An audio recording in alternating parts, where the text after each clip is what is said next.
কিশোরগঞ্জ শহরের প্রাণকেন্দ্রে অবস্থিত পাগলা মসজিদ শুধু একটি ধর্মীয় উপাসনালয় নয়, বরং আধ্যাত্মিকতা, দানশীলতা ও রহস্যময়তার এক অনন্য প্রতীক।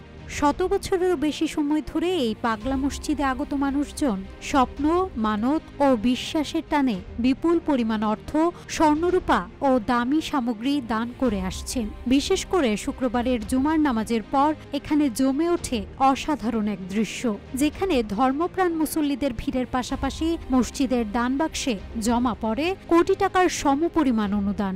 ইতিহাস ও বিশ্বাসে ঘেরা পাগলা মসজিদ আজও কিশোরগঞ্জবাসীর গর্ব ও কৌতূহলের কেন্দ্রবিন্দু।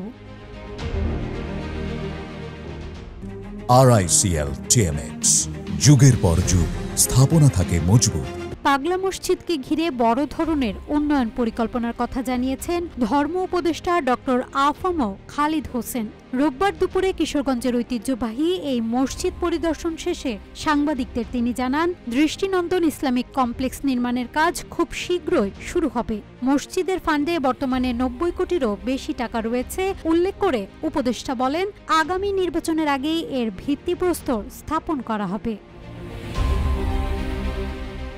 মাজার, মসজিদ, মাদ্রাসা ও এতিমখানায় হামলার বিরুদ্ধে কড়া হুঁশিয়ারি দিয়ে তিনি বলেন, এই ধরনের ঘটনায় জড়িতদের বিরুদ্ধে মামলা হলে আইন শৃঙ্খলা বাহিনী তাৎক্ষণিক গ্রেফতার করবে। সম্প্রতি দেশের কিছু মাজারে হামলার ঘটনা ঘটেছে জানিয়ে তিনি জানান, এসব বিষয়ে বিস্তারিত রিপোর্ট রয়েছে এবং ইতোমধ্যে মামলা ও গ্রেফতারের ঘটনা ঘটেছে।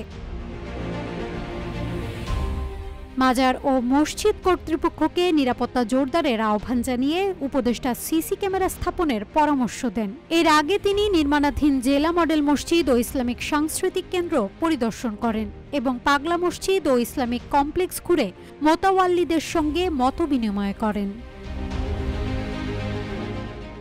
নাজহাতুল তোয়া, রূপালী বাংলাদেশ।